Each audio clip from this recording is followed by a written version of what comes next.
Okay, we are live and the recording is on. Hello, Syl. Hello, Beena. Oh, brilliant. Brilliant. Okay, I like hello, saying Beena. hello. And Hello, hello, hello, hello, everyone. hello, Beena. Hello, Beena. One moment. And hopefully, Norma will be there. So, hello, Yeah, Norma. yes. And today I tried to change my name, Beena Sidd. Okay, because I'm using my sister's MacBook, so that's why. Yeah, but you can temporarily I, change it in Zoom and then it goes back again. If you yes, change it I did. right here, right? Yes, I did. I did.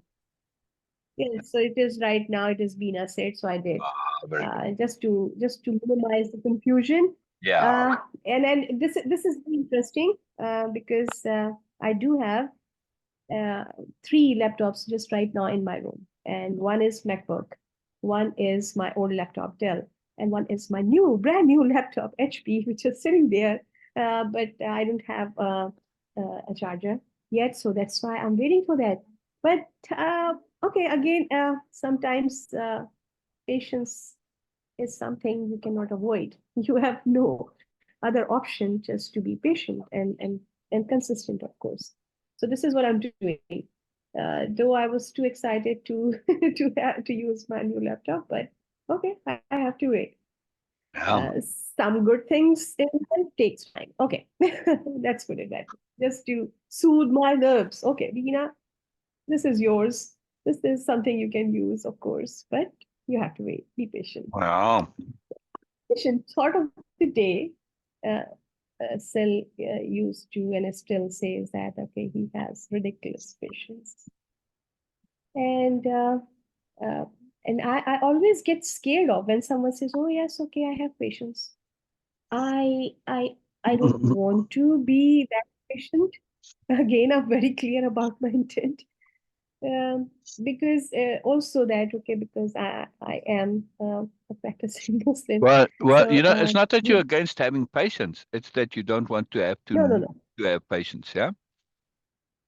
Yes, okay. So in my religion, there is a saying, there is a prayer. We say that, okay, oh Lord, or oh Allah, just or God, always keep me in those who are patient.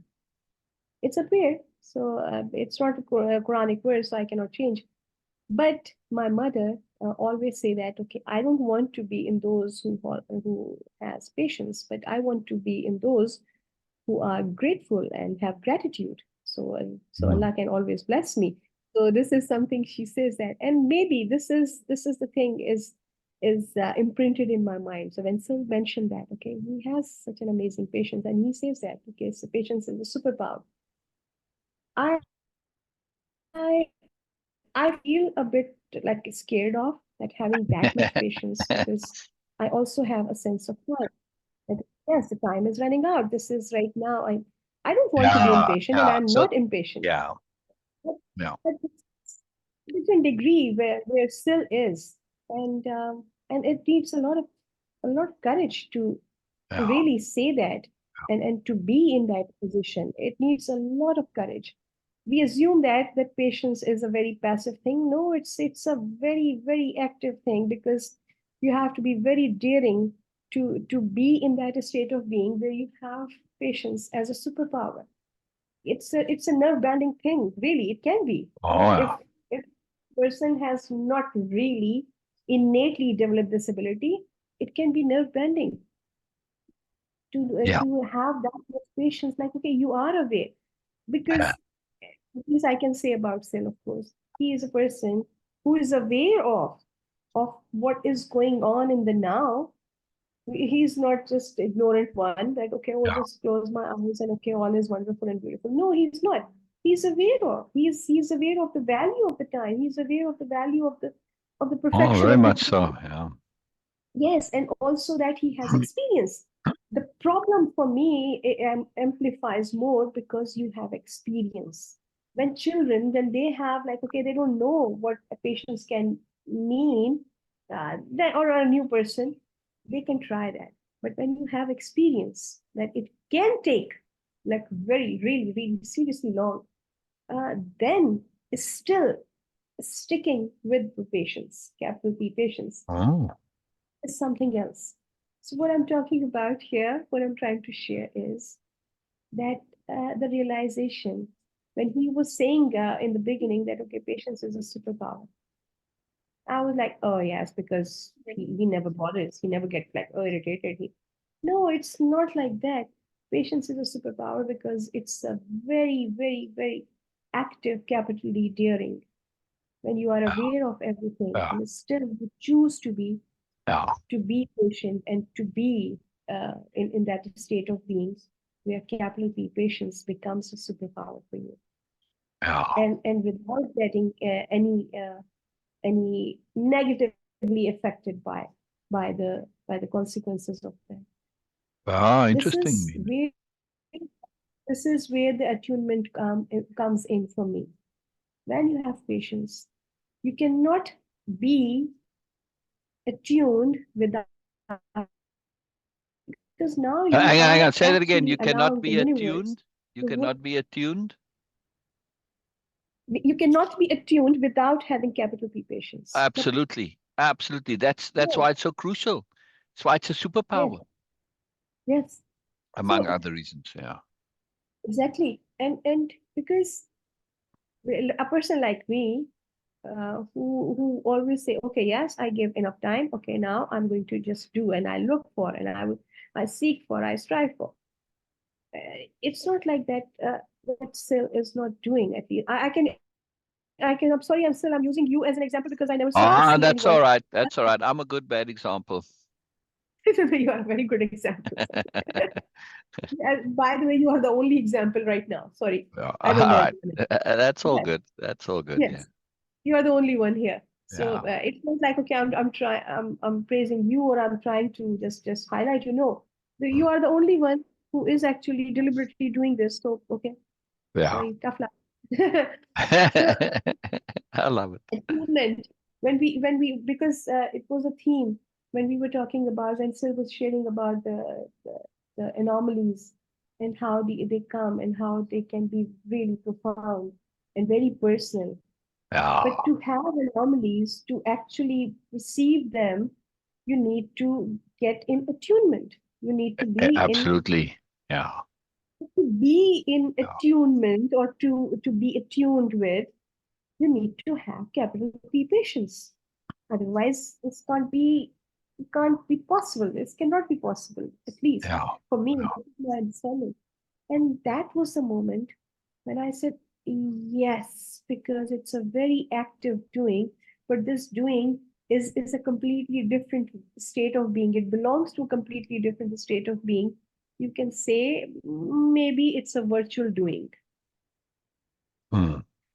Virtual doing. It is a very active, very daring gesture. It's a very daring state of being where you say that, okay, yes, I'm able to, I do have options to do things, but I'm choosing to be patient and be in attunement. Yes. Yes. Yes.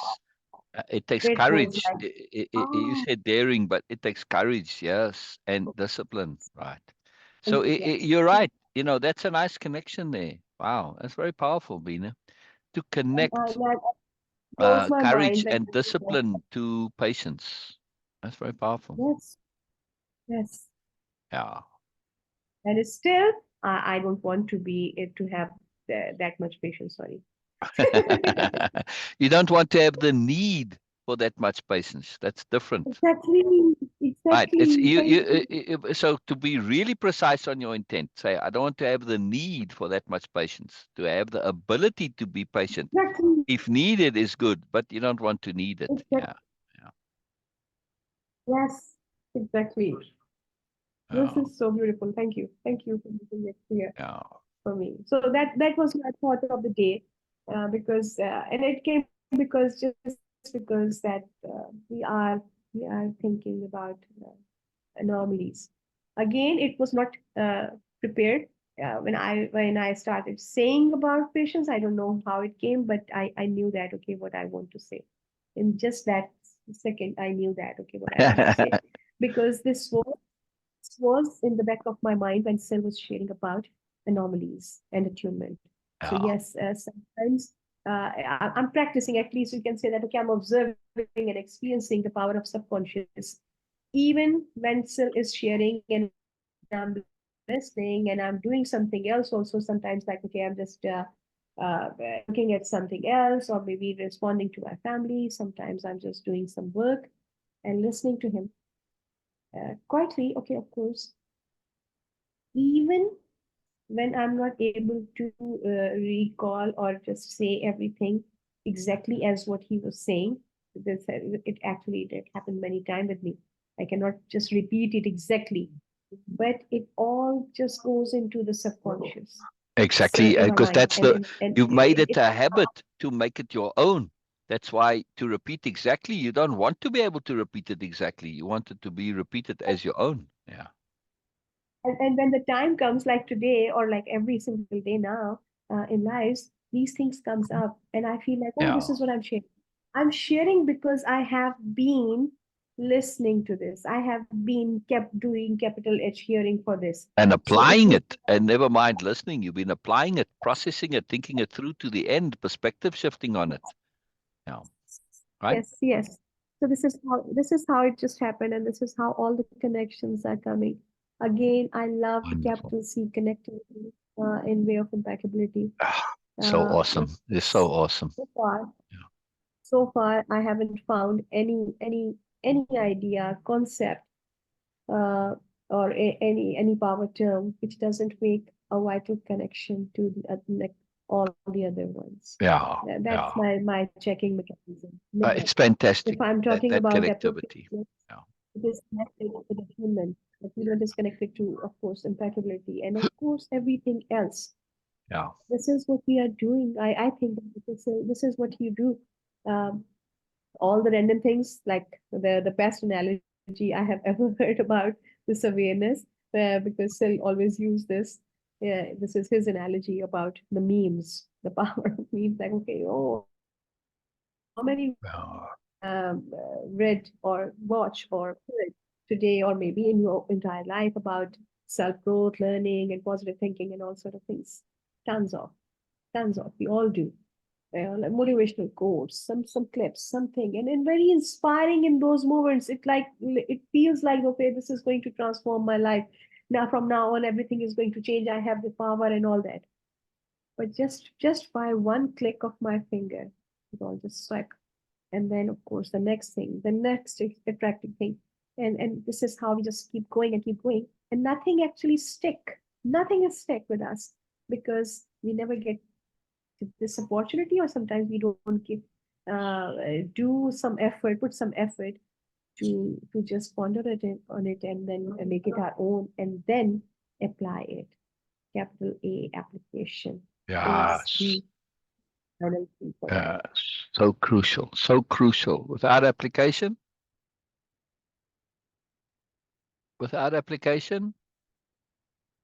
I'm queuing. Without application, I'm queuing you to finish the sentence, Beena.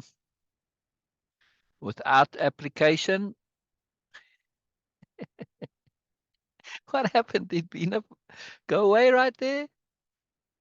Beena, are you muted? No. Where are you, Beena? What happened?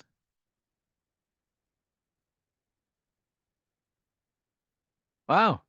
I was queuing Beena, so I put my hand behind my ear. Without application, it's all meaningless. But I think Beena just, yeah, see, she dropped right there, right on that moment. So my queuing is like, hey, like, duh. I'm like, what's going on? That's too funny. That's too funny. Like right at that time. Perfect bad timing, I guess, right? That's too funny. That's too funny. All good though. All good.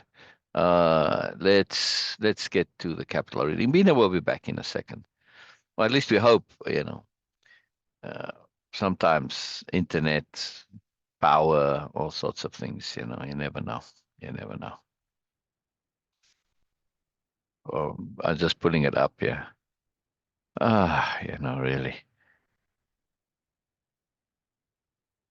Unintended consequences. We get this problem with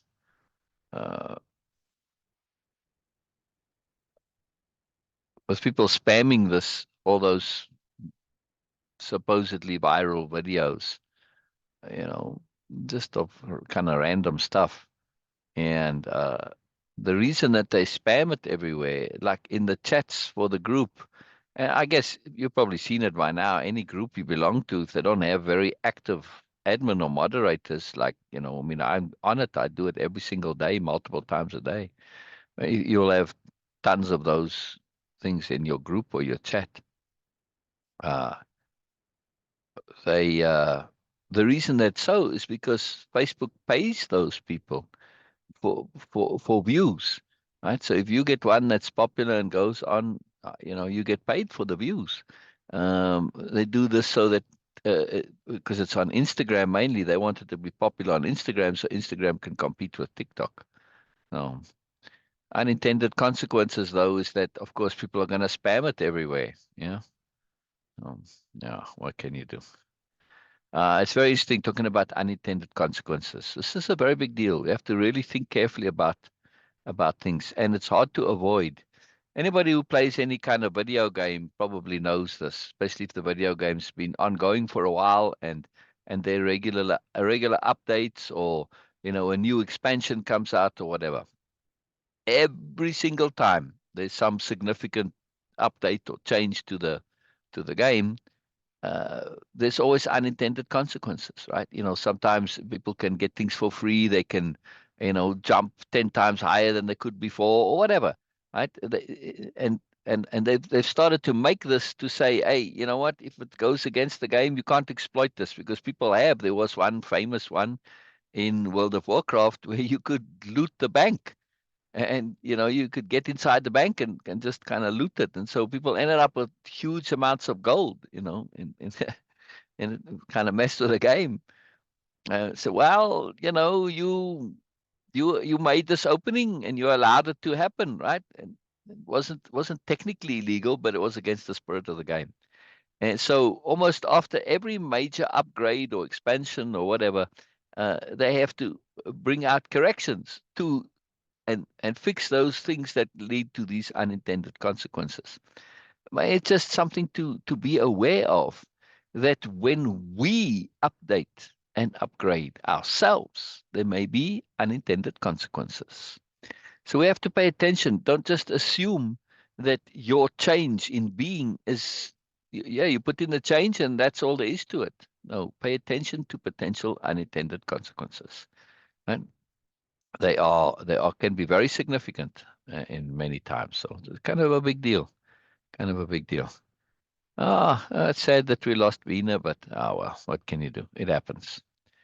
All right. Are we going to continue where we are yesterday? Yeah, by the Find Old Earth Institute, right? She's talking about this. And I was elaborating in how cool this is, that this was a place where you can test. But again, on Nobelia, this is the same. And there are many institutions funded by the new nobility where they do the same thing, but mainly in the soft sciences, in the social sciences, because in the hard sciences, they don't push progress as much as what one might think. Because once you get to a level where you are comfortable, the effort reward for technological progress starts to diminish, especially on a culturally wide thing, right? So at some point, especially in the where the level of technology is such that there's full automation for pretty much everything, right? All your farming is automated, all your manufacturing, everything's automated. And the robots or the automation things, they work on your behalf. So you get paid because the incomes from the factories and the robots, that goes to you. You want to make more than that, and it's more than enough to live on very comfortably, right? But if you want to make more than that, fine. Become a plumber and you'll be one of the wealthiest people there is. Plumbers are like way overpaid, relatively not overpaid, but if you now really seriously want to make money, you become a plumber, because nobody wants to be a plumber. So of course, it's a hard job to automate in some instances, right? So this is where you make your money. But too, there's still an economy, right? Even though most people have this universal basic income, because people still follow their passions. People still want to be doctors and things like that, right? It's passion, right? So it's a different economy, it's a very different economy. But after a certain level, you don't need it so much because you already have what you need. So you can focus on other things like medicine. See, all right, the technology goes hand in hand with medicine, so fine. But also the other reason is because of the way travel works in the with the great gravity engines. That there's always some measure of time distortion, and so because the distances are very far and you are manipulating time via manipulating gravity, and that's how you travel, right? To bypass the limitations of relativity. Yes, because relativity, if you do the math and you calculate it out, that the closer you get to the speed of light, the more your mass increases, right? And at the speed of light, your mass is infinite. So, which means that you can't actually achieve the speed of light. If you have mass, you have to have no mass like light, right? Or relatively no mass. Yeah. I mean, there's still, I guess, a little bit of tiny substance to light, but still, it's very fascinating that light can move at the speed of light, but pretty much nothing else can. Anyway, but from a practical point of view, if you got a spaceship, I think they sort of worked it out that yes, theoretically you can get up to about 90% of the speed of light, right? In a spaceship. But you're going to be super heavy and you're going to have massive power and all this. Anyway, so the great gravity engines solve this problem entirely because they manipulate the gravity, and because gravity affects time, which most people don't realize. This is really a profound understanding. So anyway, uh, how theoretically possible it is, practically possible it is, doesn't matter. The theory is fairly sound. And I find this pretty cool because I love reading science fiction. And, there's always, okay, wormholes or this or that, many different styles of trying to solve this problem of faster than light travel. It's even got an abbreviation, right? FTL is very common. Everyone knows this means faster than light. So it's a big conundrum for science fiction writers because without some form of faster than light travel, you don't really have science fiction, right? It doesn't really exist. I mean, if it's going to take you a couple of centuries to travel to the nearest star system, it doesn't really help much, huh? Uh, I mean, if you think about it this way, I think the nearest planet to us is 4.5 light years away. So if you are traveling, it's going to take you 4.5 light years. Yeah. So it's not very, very accessible. But anyway, I thought that I've never seen the solution to to manipulate time via the manipulation of gravity and thereby uh, uh, being able to travel. Now, they don't really travel actually in the great gravity engines. You go out and you plot the orbit of where you want to go in terms of the whole gravity and universe. And basically what you do is you put yourself in the place of this orbit, right? Because sooner or later, wherever you are, something else is going to be at least where you are or relatively close to where you are. Yeah. And like in the sphere near you. So you don't actually travel those massive distances. You still travel big distances, but you travel to put yourself on the path of where in the entire movement and rotation of the universe, where the place that is going to be is where it's going to come. Actually, this is a good example of the paths and the orbits, right, of stuff. Like they have the orbits within themselves and they move. And then you've got the greater movement. That's just interesting that by chance I chose this. So let's say, this is the greater path over here, and there's the center of your planet over here somewhere, and there's your sun, right? And stuff. So you're going to go from here to there, and then because you're manipulating time, to you it seems a short time, but actually, in the regular time of the people out there experiencing it, they experience it longer. So the universe then moves and turns, and the planet comes to you, or wherever you want to go to comes to you. Right? So it solves this problem. And when you actually for real, like when you travel out, like the astronauts, I think when they come back, they slightly younger than everybody else because time moves slower for them than it does for us.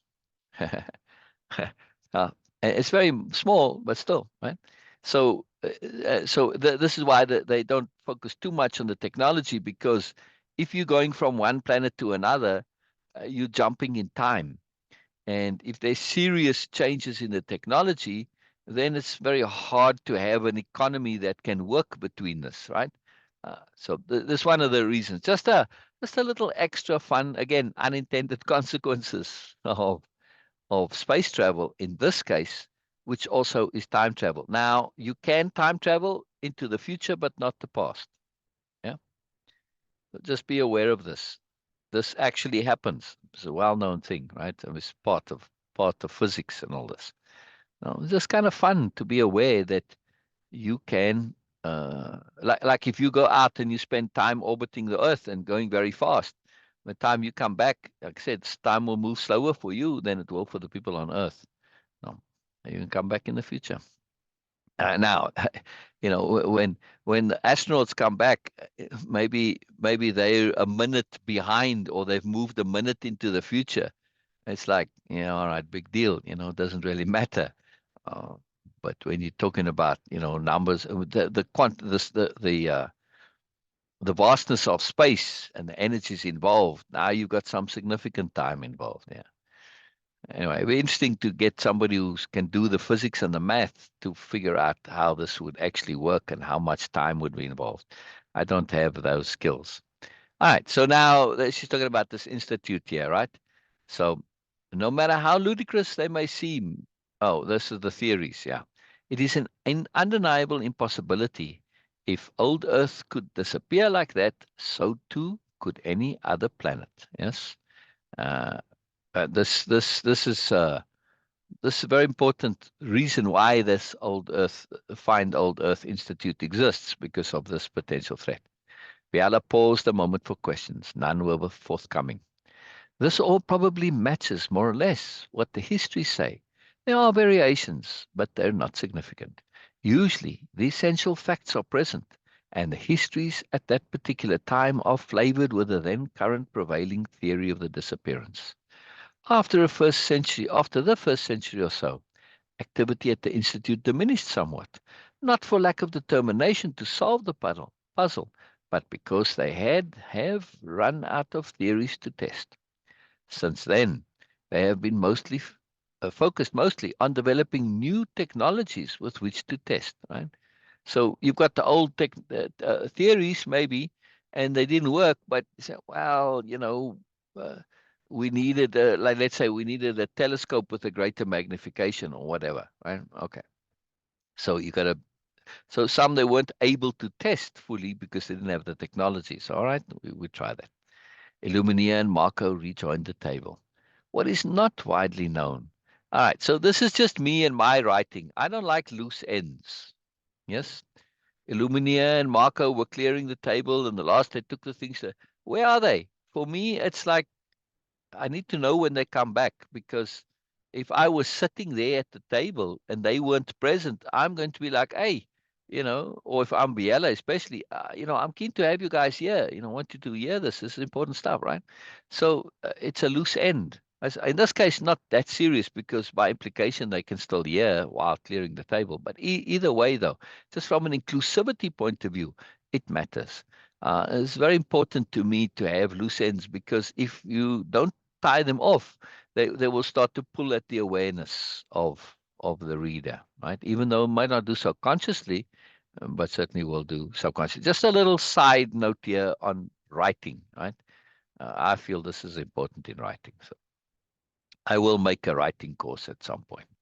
Illumina and Marco rejoined the table. What is not widely known, and not because it is a secret, in this matter there have long since not been any secrets.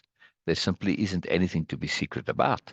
But what's forgotten is that every few dozen years or so, there have been random snippets of electronic transmissions similar to the records of old Earth.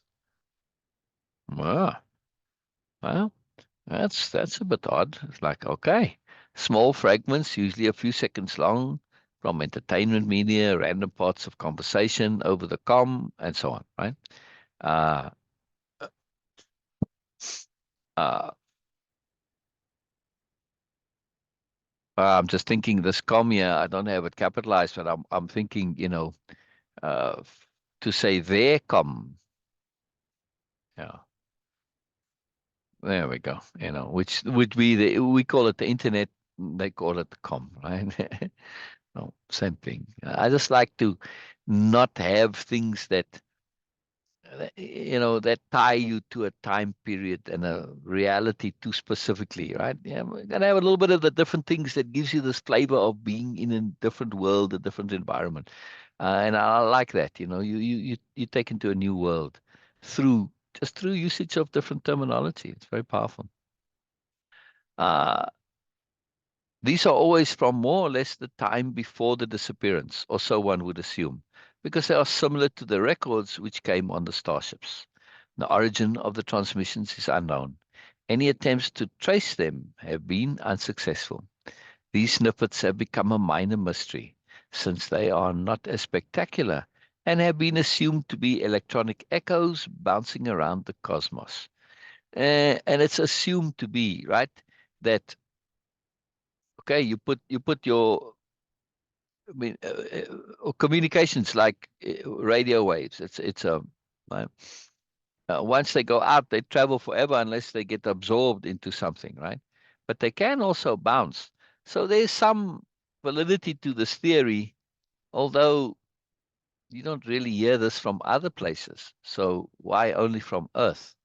Okay, maybe Earth has a lot more than everybody else. Hmm. It's a theory that yes, it could be, but you're only hearing it from old Earth, from that time. Why not from any other time? You see? So there's an oddity here. There's an oddity here, right? Uh, what are the prevailing theories? Ursula asked. On my old world, this was a dead issue. Few now even know of this. I only do by chance. The records of what we know of the settlement on my old world have been mostly destroyed. What little remained is unreliable. Had been, not have been. Yeah, because if I say have been, it implies somebody later destroyed that, right? But had been mostly destroyed. Now the implication is in the crash, which yes, this is what's meant. Yeah. So isn't that fascinating, right? So again, just from a writing point of view, uh, pay attention. Pay attention. Just in the world in general, right? Just have had the tense shift there.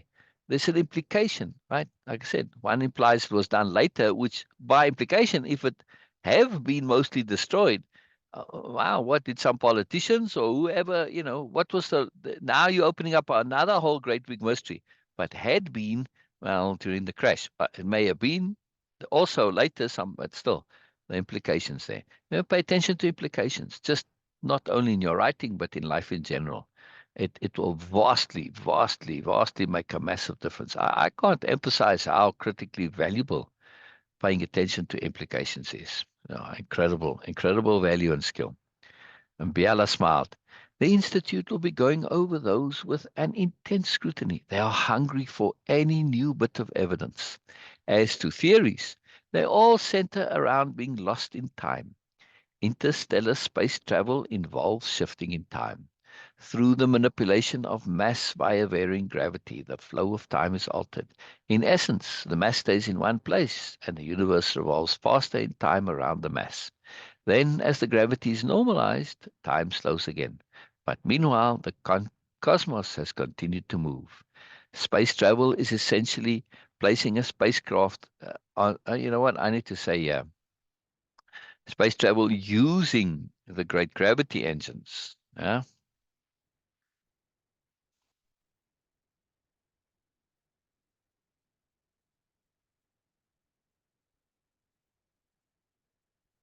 worse. Is there other types of space travel? I don't mean to be implying all space travel.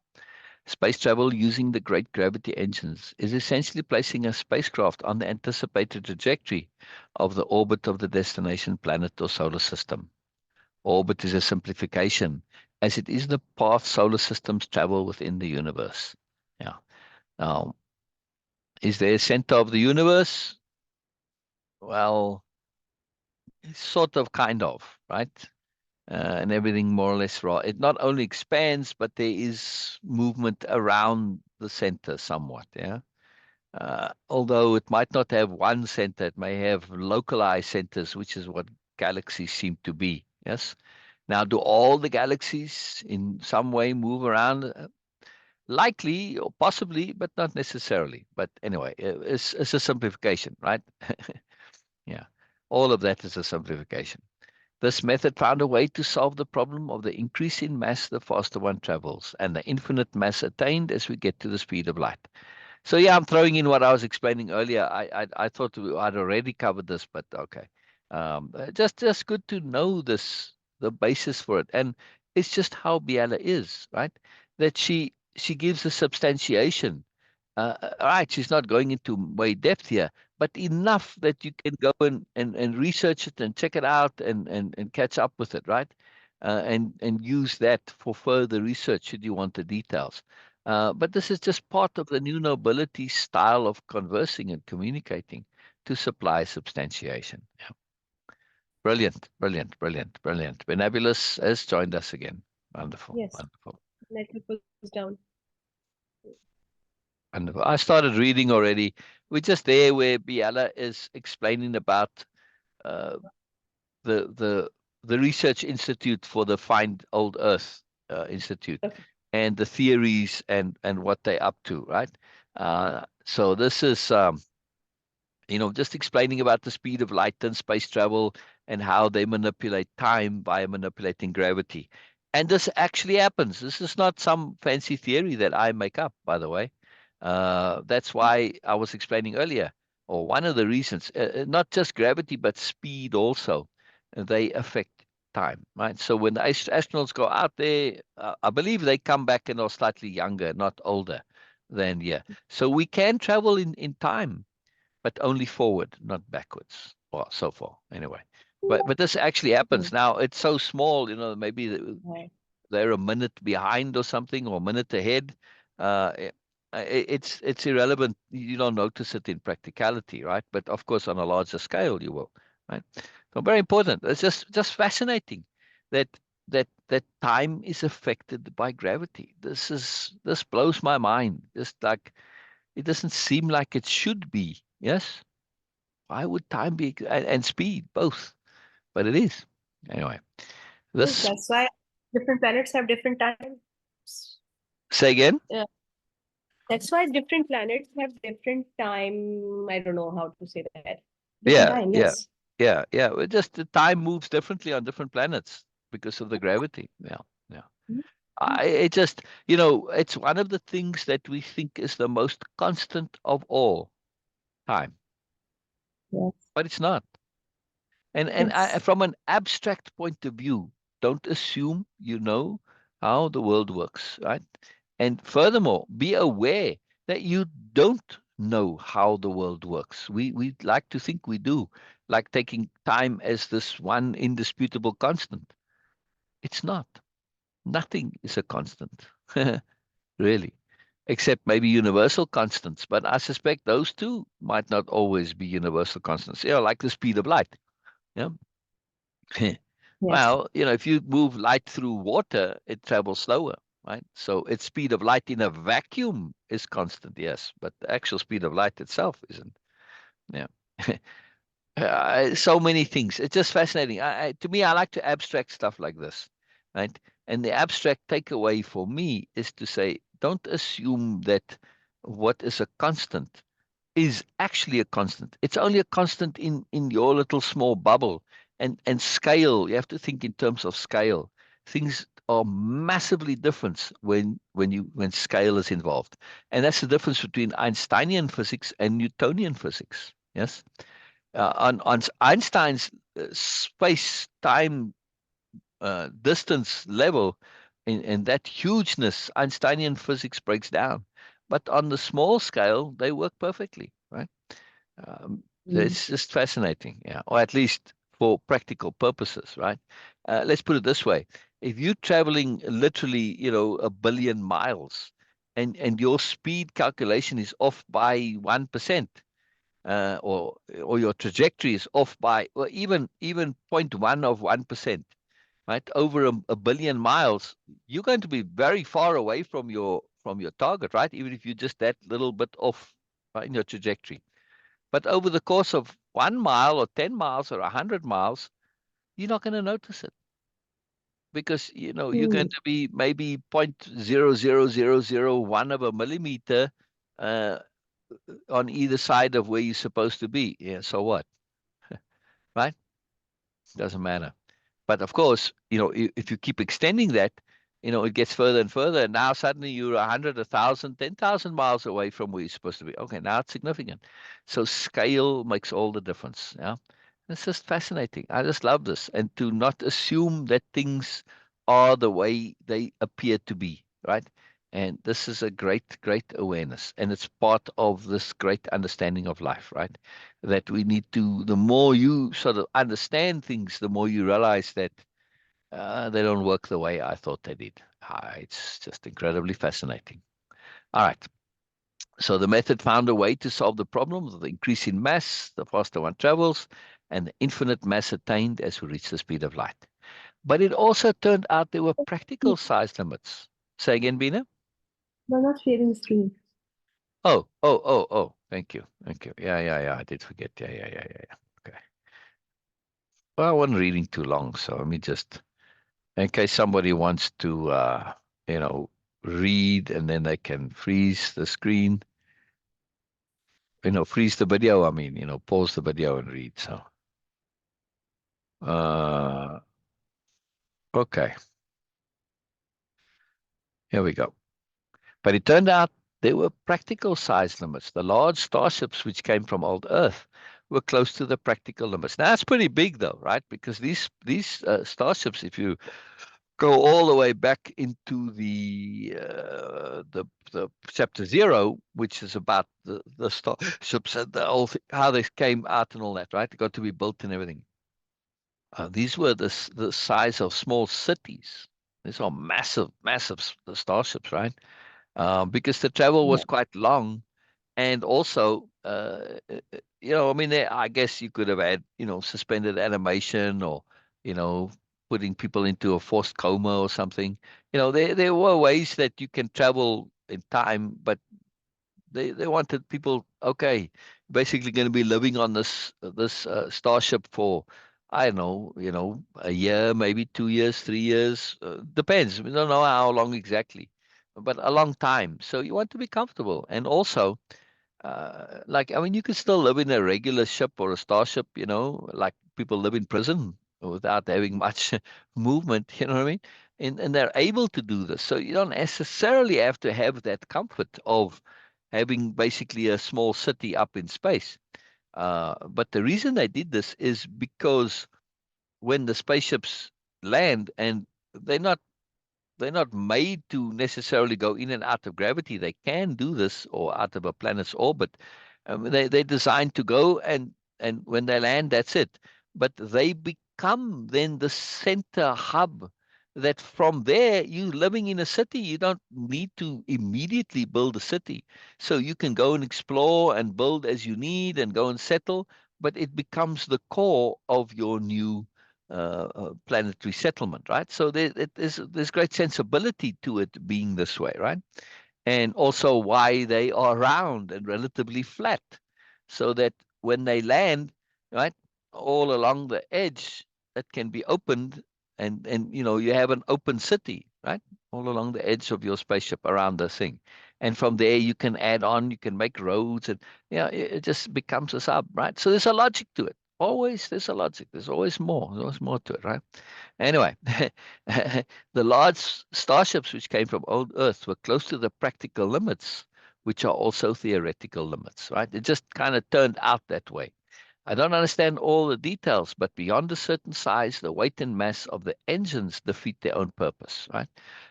Because you need this huge engine to be able to create the gravity for that much mass.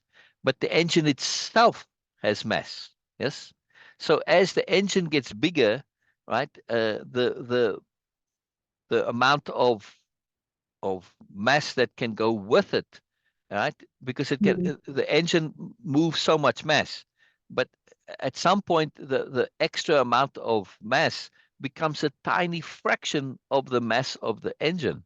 So you end up with the spaceship. Basically, the engine gets bigger, and the space that you're actually spaceshipping gets smaller, right? So you end up with this massive, huge engine, which in the end really is basically the engine is just moving itself, right? And so now you get the balance point, right? Where, well, you can't go move bigger mass because the engine has to be more heavier than what it can produce. And so that's the theoretical limit, right? Does that make sense? Just on a Yes. fun science fiction-y sense of space, we're going a bit off our main theme of nobleness. We're getting into storytelling and the technicalities of science fiction. But that's half of the fun of stuff, right? And I'm the reason I'm making a bit more on this is because of what you said yesterday, that you love how this story isn't just contained within the boundaries of the story, how there's a backstory to it, a substantiation or a foundation or an extension into the greaterness that is very valid and real. So, my idea here that it says that there are practical size limits, this has a logic to it and a sensibility to it, right? And the reason this comes up is because they thought, well, we'll get to it in a way, right? I don't understand all the details, but beyond a certain size, the weight and mass of the engines defeat their own purpose.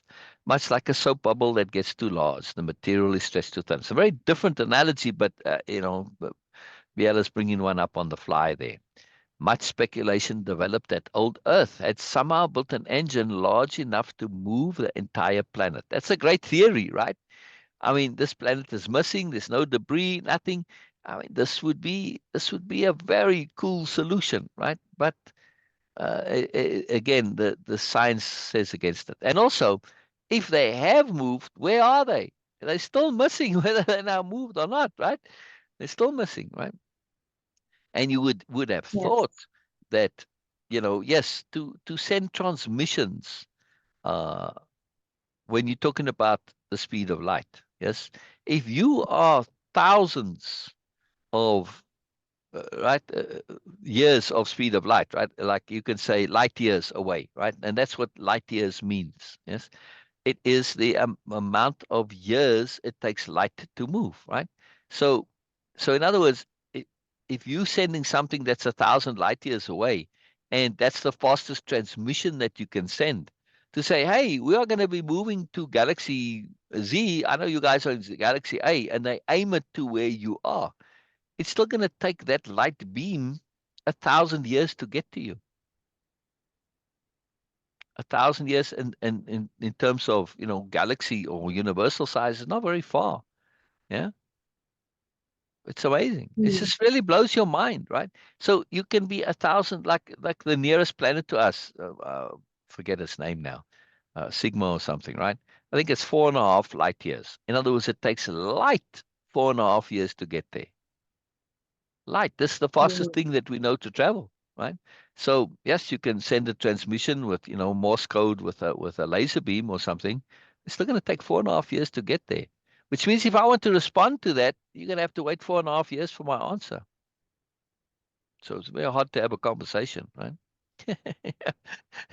So, but anyway, I mean, you would think though that Earth would at least send out this message, but again, who knows? Messages, light can get something could move in its path and get absorbed, whatever. So it's possible that they did move and we just didn't get the message. All right, so it is possible.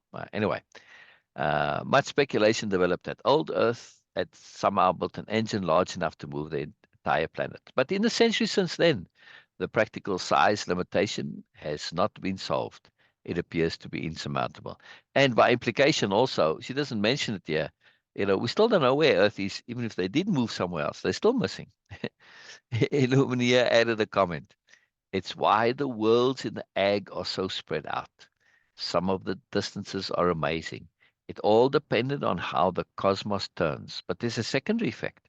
Many worlds come to us from different times due to various complicated factors. It's why the prevailing technology in the egg is not extremely far away from the technology of old Earth at the time of its disappearance. Yeah, because of these time gaps and delays. So it's just one of those side effects. And also that the egg, when it became the egg after a couple of centuries, right? They're all utilizing essentially the technology of what was for the starship. And yes, there's been some progress on there, but not as much as it would be on a regular planet because the people are focused on settling and getting stuff going and all this. So as these planets all after, even though the egg only came about after a couple of centuries after leaving Earth, and it's been a couple of centuries of the egg, the technology is still not all that far away, right? And it's useful, like I said earlier, for stability and continuity. Because if you're moving between the planets, uh, which are different solar systems, right? It's not like multiple planets in a solar system. There are a couple like that, but they few and far between. Um, but when you're moving between them, that the technology is not so radically different that you feel that you don't know what's going on and you're lost and all this, right? Sometimes travel between worlds result in a move backward in time. Now, this is Illumina speculating. I don't know if this is possible, but it may appear so, right? So I think this is something that, yes, I put it in here, and Illumina may be mistaken, and we'll have, if you're a physics technician, you can tell me how this is not possible, but it may seem that way when you travel to a planet that's just further behind the curve. Yeah.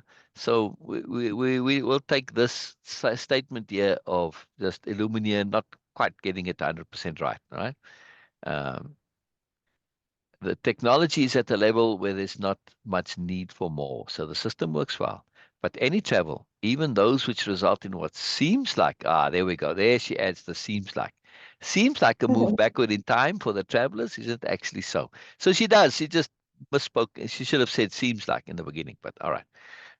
But she is commenting that the effect on you is a move backward in time, even though it's not actually so, right? So it's a powerful way of communicating. She's stating what the reality is to the experiencer, and not the reality to science, right? So two different things, but very cool. Even those which result in what seems like a move backward in time for the travelers isn't actually so. It's merely relative time. The point I'm coming to is no one else has ever gone missing the way old Earth has, right? And that's the other thing, right? If people were building engines or whatever, or some alien technologies involved, why only Earth, old Earth? Why no other? Not and yeah, maybe you say, okay, maybe there was an accident with the machines and that, right? With the time shifting, whatever. But nobody else has ever gone missing in the same way. There have been accidents, yes, but never untraceable disappearances the way old Earth did, right? None like that. A magnificent mystery. Constantly reminds me the impossible is indeed possible. So you see again that new nobility understanding of perspective shifting, and particularly to looking at things from the abstract moreness, right? So this is the takeaway from it, right? See, it's not part of the story. It's an additional point that's been added on, but it's because it's a takeaway, and it's you're creating this value, yes, from this. Mm. Right? This is what the takeaway is. It's what has come to you, and you creating this is the point that you're making valuable for you, a created point, right? And especially when you're extracting stuff and you extending it. So see, this, like I said, it's not part of the technical explanation, but it's so typical of new nobility thinking, right? Biella joined Illumina's happy laughter, and she celebrates this. This is a grand mystery, but there's value in the mystery. You might, well, but I can't solve it in your first rate. No, there's value in the mystery. Why? Because of that. See? Constantly reminds me the impossible is indeed possible. Here you've got an ongoing impossibility which exists but shouldn't and be able to exist, right? Shouldn't. Yeah. Isn't that fantastic? That's brilliant. They had speculated much over the years about this mystery, a great joy to them that there was an actual impossibility of this scale out there. Now we come to Boynal. While he was here as a delegate, he said little, nothing out of the ordinary. I'm somewhat assuming this was the same when I wasn't around. Yes, a murmur of confirming yeses eased from those concerned. I have to add this to the dictionary. Boynal had done nothing to set himself apart while a delegate on Nobelia. A classic observer, Haler said, leaving himself out of the equation and only absorbing. But unremarkable as delegates go, many of us try to do the same. Nods of agreement from the delegates. The wide range of differences between delegates also made his demeanor and attitude not unusual. Because again, you've got people from all over the show and they're all kind of wildly different. So how do you determine what is odd and unusual behavior in a group like that? You can't, right? You have no baseline, right? You have no medium, no median, no average, right? He was filled with wonder, but so were most of you. Biella chuckled. Indeed, as most on Nobelia are, it's a wondrous place. You just feel this love, right? That Biella and Illumina and well, the aspirants too, I guess, and now Ursula too, of course, as a new aspirant. But particularly from those who are really know Nobelia well, the love they feel for Nobelia, not just the planet, but the culture, the everything, right? The whole of it. It is a wondrous place. Yeah, yeah, it's a most wondrous place. More nods. His communication to me this morning slightly surprised. Nothing to indicate he would do so, right? Uh, and this is, well, it's kind of right? I had not known he'd left. We never engaged in a private conversation while he was here either. But as you all know, I've extended the invitation to each of you quite a few times. By implication, the invitation to connect privately if need be, right? That is not the mystery part, though, Biella continued. At first, his use of language. Nothing particularly significant, but odd in that it had not been evident while he was here. Now, that's odd, right? That he's talking differently. Why he didn't say much, but still, what little he did say uh, wasn't the same as what he said. Now, all right, this is a bit for the storytelling mystery thing, but odd it had not been evident while he was here. Initially, I took it as a difference between personal and professional, but as the conversation progressed, the references to items and circumstances, which just aren't in the agglomeration anymore, started to add up. Just just one would have been enough. Just one, like mention of Visa, would have been enough to catch her attention, right? This is that life detectiveness. It's just sometimes that one unexplainable fact that needs to get fitted in, and the whole world has to rearrange to make that fact fit, right? So just one is enough. Take aspartame, for instance, right? Just that one mention, if he hadn't said things like visa or references to money or things like this, just this mention of aspartame would have been enough, right? It's so far back in history, even references to it in literature are extremely rare.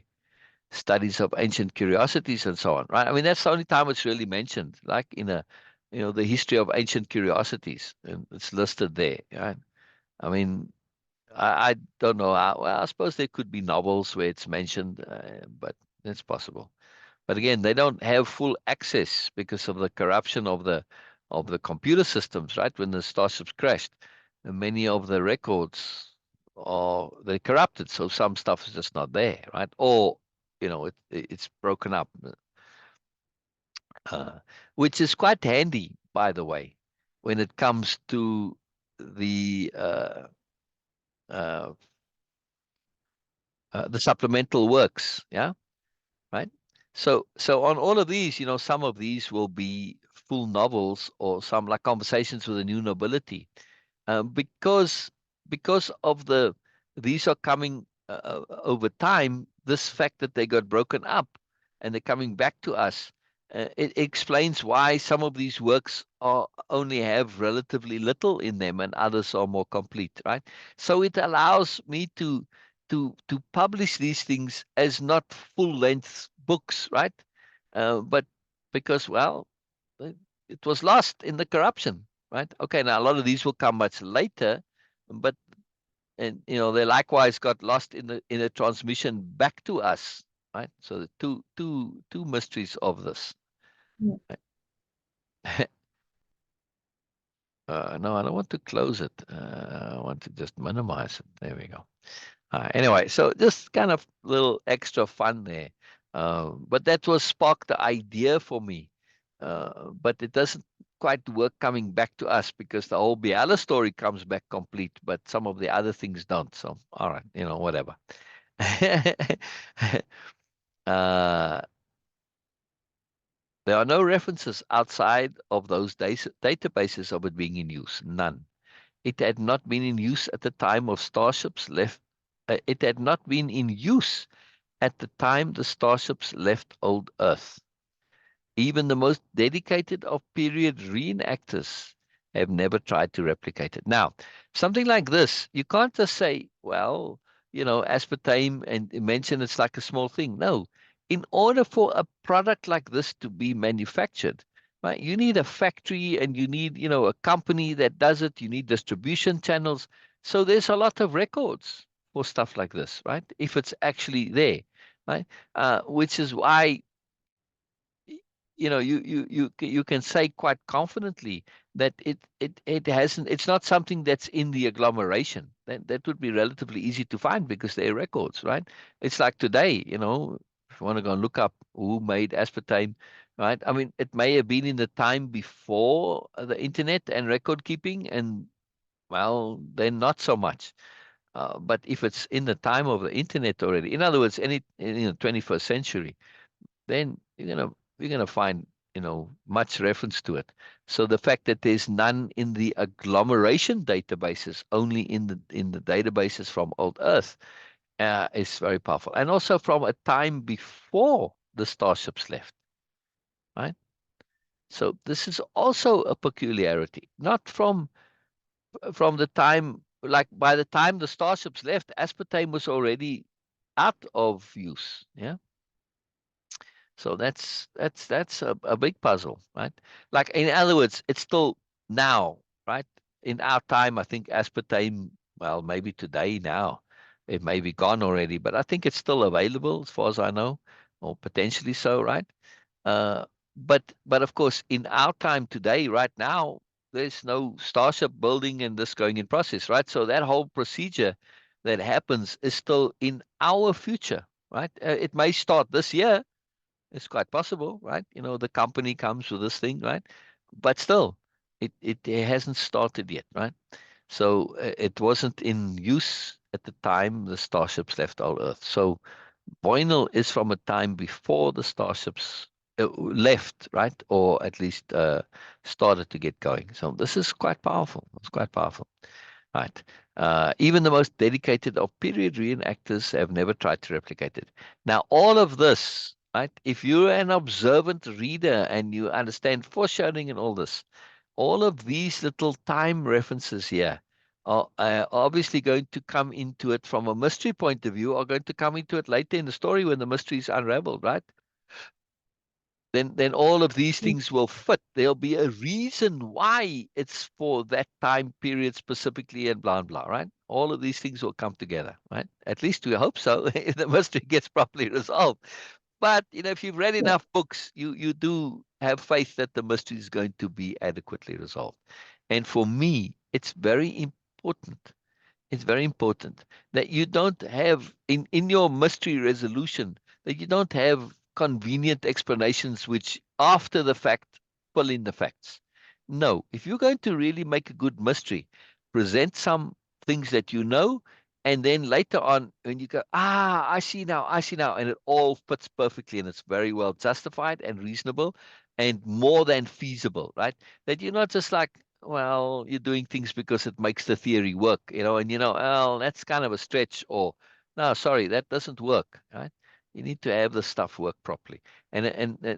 So you basically have to get your end solution and then go backwards into where you're only perceiving parts of it, right?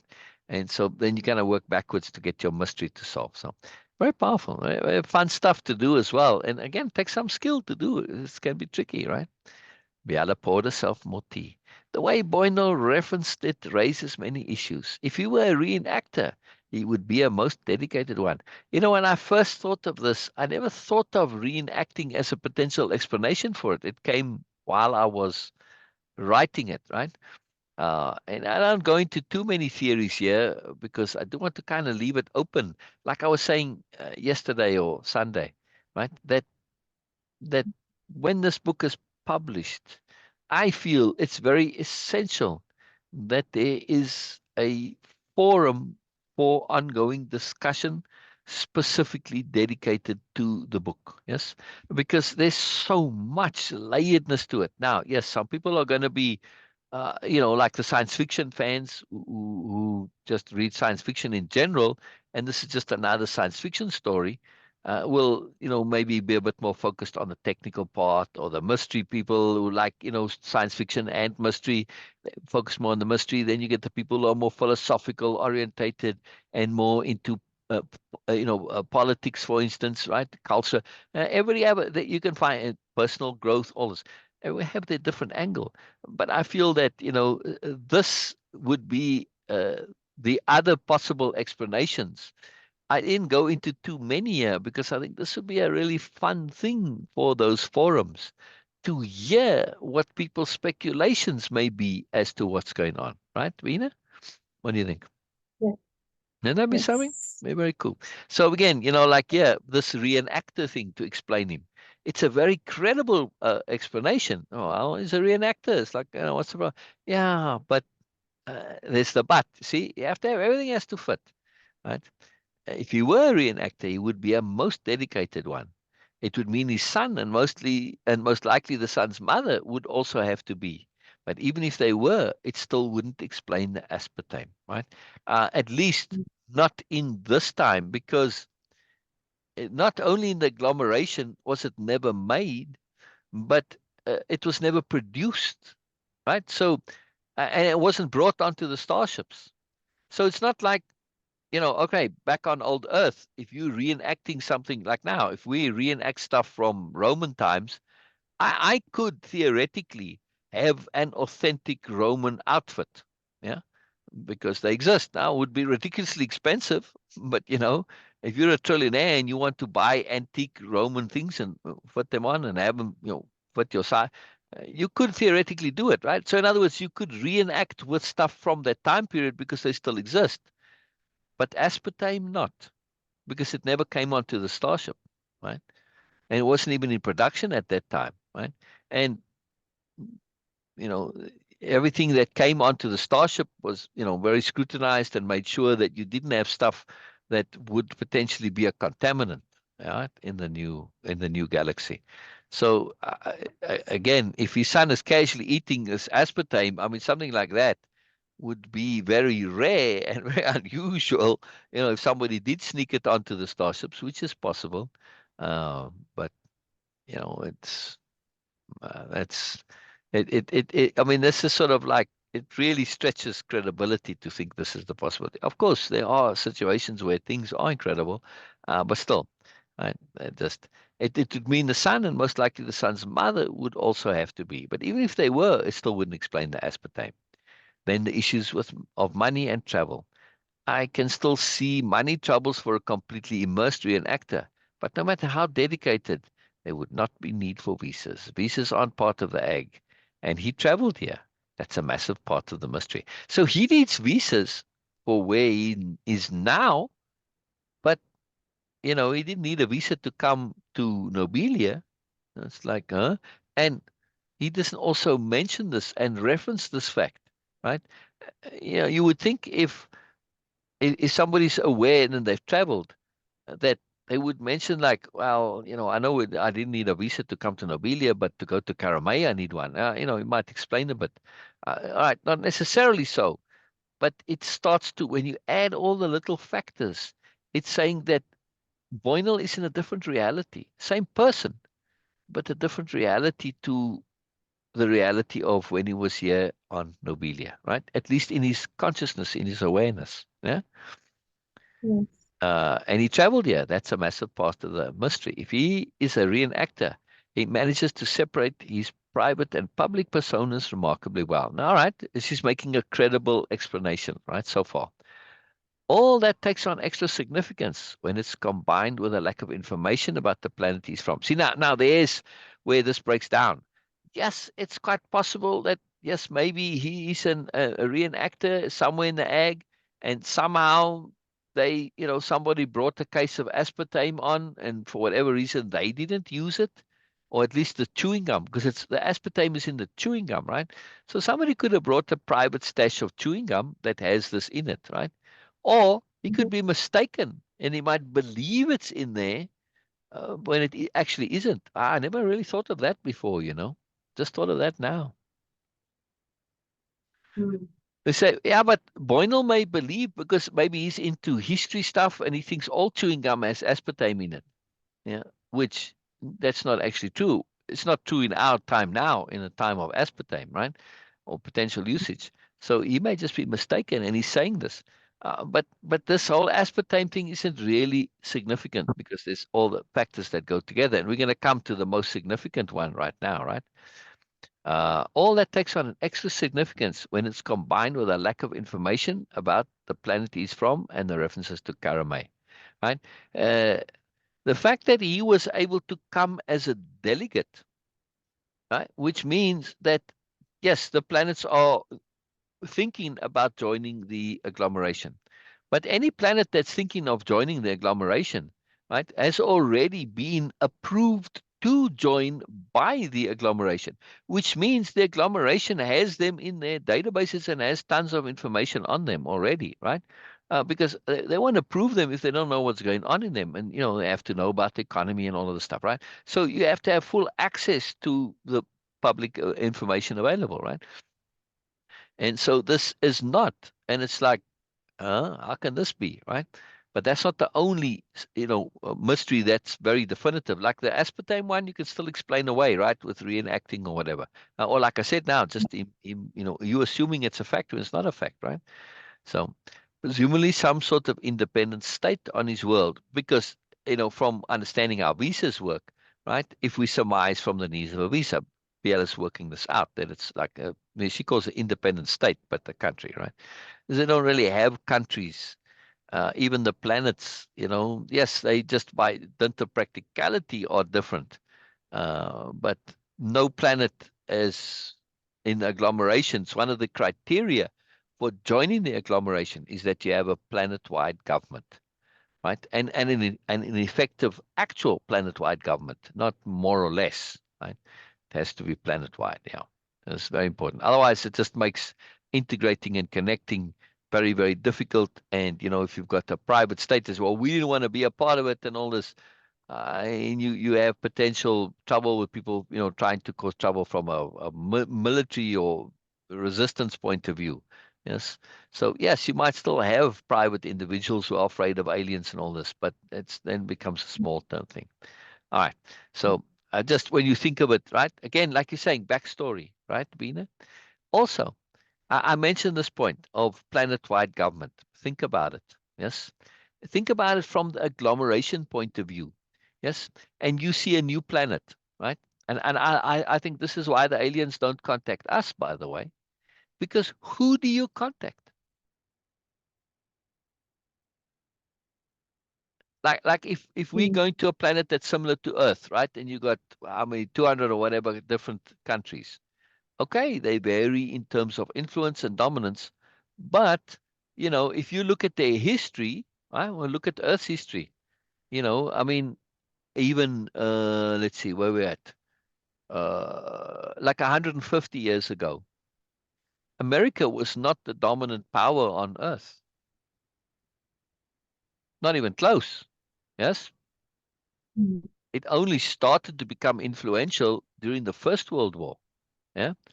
But at that Wow. time, during the First World War, if there'd been a war between America and England, England would have handily won the war, probably, right? They had a much bigger military, much more enforced military, massive navy, everything, right? So, yes, America already had the ability to get there, but they weren't there yet, right? Even in the Second World War, they didn't have a huge military. So I'm just saying that if you're looking at things from an outside point of view, and you say, well, who do we contact? I can't contact only the dominant power of the time because, well, they may not stay the dominant power. Yeah. So you make all the arrangements with America, and just for argument's sake, right, as being right now, it's the dominant economy. It's not necessarily the dominant politically. Right? I mean, if you go to Europe, they're going to tell you, well, in terms of our affairs here, the French and the Germans are way more influential than America on what goes on in Europe. Huh? Okay. So you see what I mean? Now, so that's all of Europe. Yeah, it's not being affected by. What about in where you are, Beena? Yes, you would think, Mhm. okay, the subcontinent is dominated by India. You would imagine so because, well, it's got a bigger economy, a bigger population. But how much influence has India got on Pakistan? Pretty much none, right? In None. terms of culturally and politics, right? Uh, see, so now you can't go by even you say, well, we're going to have to now deal with the regional ones because we even though America's the dominant and in their minds they rule the world, but in the rest of the world, their influence is very little other than via Hollywood, right? Like in Europe. America has no influence in the politics of like Sweden, for instance, or Italy or Yugoslavia or whatever, right? Um, or Hungary. So now who do you connect there? Okay, so you say, all right, well, regional. All right, so in America, okay, well, the Canadians are going to tell you, no, sorry, our politics and what we do is very, very, very different to American politics. And so will the Mexicans say, right? Sorry, we don't go by, it's Mexico's Mexico, Canada's Canada. Yeah. So you can't even go by a regional influence. In Europe, you can because there's the European Union, but that's about it, where you can, say, okay, France or Germany maybe is the most influential there. Uh, you can't say in North America, America is the most influential. How do they really influence things in Canada? They don't, right? So now you end up with the problem of you can't even go by regional influences. In the end of the day, you basically have to deal with everybody. So if you starting to say, do you want to be in the agglomeration? You got to have Americans, the Mexicans, the Canadians. Well, South America, same thing. You might say, well, Brazil. Oh no, Argentina will tell you, no, forget about. No, Brazil is its own thing. So you're going to have every Brazilian country. In the end, you're pretty much going to have every single country, with a few minor exceptions, maybe something like Monaco, which has got Italy and France on either side. Okay, uh, but still, they don't really speak for Monaco either. Well, so you have to have Monaco there too. Now you got a mess. How do you have a delegation to decide on joining the agglomeration and making all of the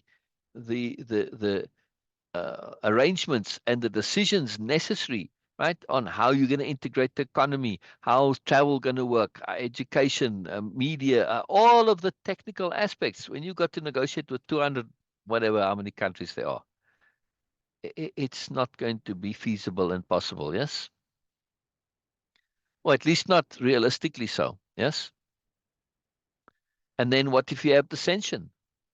Yeah. So to me, if you're going to connect with the planet, especially if there's a possibility of connecting to your greater system, well, even if you're just one planet that's traveling here, if you're going to have any kind of interaction, you need to have that planetary-wide decision making. Does that make sense, Beena? Yes. Yeah, and that's why the Yes. aliens don't contact us because we don't have world government yet. And also, the reason there isn't world government is because people are thinking nationalistic, and when you think nationalistic, you're not inclusive, right? And this goes against common sense logic. How is our economy, right? The wealth of the world is massively increased when there's trade. Yes. And the more trade there is, the more wealth there is. But nationalization, you've got tariffs and taxes, and it's inefficient. In other words, you're still too primitive if you haven't got a world government yet. Yes. Right? Hmm. You're not maximizing, and that you're insisting people can't travel and all of this stuff, right? Which is like, look, within America, you're free to travel wherever you want to go, right? But not the world, right? And so this is, you are saying that, well, some people have access, but others not. In other words, it's exclusive, right? It's not inclusive. So again, the underlying psychology and philosophy of the planet is still in a primitive, us versus you mindset, So with planetary government, you starting to work together, and of course, your wars are going to go down and all of this stuff, right? And you won't tolerate so much of the nonsense that goes on, right? I mean, for instance, take I don't know, Sudan, right, where there's lots of civil war and stuff going on, atrocities or whatever, right, and starvation and all of this stuff, right. If you think of Sudan as a state in the United States, would the United States government tolerate this if this was going on in, I don't know, Oklahoma? Hell no, Hmm. right? There's no chance of what's going on in Sudan happening in Oklahoma. No chance whatsoever. None. None. Not only won't the federal government tolerate it, but none of the other states around it would tolerate it either. Because the economy is so integrated. If things implode there, it's going to be affecting your business, right? I mean, McDonald's has plenty of outlets in Oklahoma. If you suddenly got everything shut down there, civil war, well, your shares are going to drop dramatically, right? Because Yes. it's going to affect your business. Wow. Does McDonald's want that? Hell no. And neither does any Hmm. other of the, you know, corporations that sell to all states in the country. So the economics won't allow it. But who cares about Sudan? How many McDonald's are there in Sudan? See? So when you start to look at things from this bigger perspective point of view, it's like, wow, okay, all these trouble spots that are going on in the world. If you got a world government and it's all integrated and people can travel freely, well, if there's some warlord wants to come and do his nonsense, like let's say this happens in Oklahoma, well, everyone will just go and live in the states next door. It's not that big a difference, right? They'll just say to hell with this, okay, so the Oklahoma's got a crazy governor and the things are going to hell, yeah, they just leave. Yeah.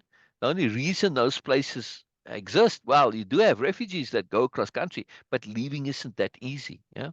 And also the ability of other places to do something about it. It's not only the ability is limited, but the will is limited. It's an independent country. They want to do it, it's up to them, right? So you don't have the license to do this, except you start to get into, now you're taking over a nation and all this, right? It's not your responsibility. So you end up with these problems for no good reason, really, right? Simply because of nationalism, right? No. And it's an ineffective thing. And also when you're on a national scale, right? You now have an inefficient division of the resources, right? And okay, so some countries like South Africa, South Africa and Russia, both of them, they have incredible natural resources. I mean, way more than most other places. Yeah, but why should those two countries only benefit? Those are planetary resources. Yeah. Hmm. Yes. A planetary resource. Now you could say again too, what about in the solar system? Yeah. Yes. How are we going to feel if some aliens from another galaxy or solar system very far away suddenly come and settle the moon or settle on Mars? Okay, we've been to the Mars and we've been to the moon, right? I guess, all right, you got some claim on it. But what about the moons of Jupiter, which again, or might have massive reason, and they start, making settlements there and mining all this stuff. You can say, hey, wait a minute, this is our solar system. I say, what do you mean yours? How do you claim it? Possession is 9/10 of the law. Have you ever been there? Have you ever settled there? No, you just looked at it. You got as much claim on it as you have on the neighboring solar system, right? See? This is where the Yes. agglomeration comes in. They are not only saying that your resources belong to the entire planet, but they belong to the entire solar system. They belong to the entire galaxy. And should there be other galaxies that are around, the agglomeration will seek to have them included as well and be connected, if that's feasible, of course, right? Now, because of the great gravity engines, travel between inside the galaxy is feasible, right? Um,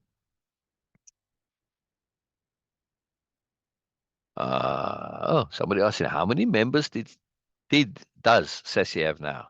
They were all new since when? Uh, we had about 75,000. 75,000. All right. Anyway, Lisa, you just have to wait. Yeah, they are. Yes. Well, you would assume everybody in the group. See, again, assumptions. You assume everybody in the group's looking for self-improvement. No, some of them are looking to market and sell self-improvement. Yeah. Yeah, yeah, yeah, yeah, yeah.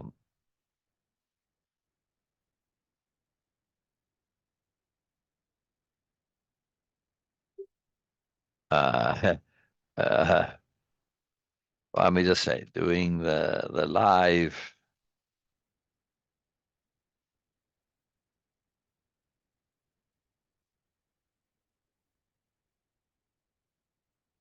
Okay. Anyway, I find this whole discussion about the actual feasibility and the necessity for, like I said, world governments, when you think it through, right? And of course, there's a paper on it that's going to be somewhere in one of the supplemental works, right? On economic realities or philosophical considerations of economic interdependence. That would be a nice academic title, right? Philosophical implications concerning economic interdependence.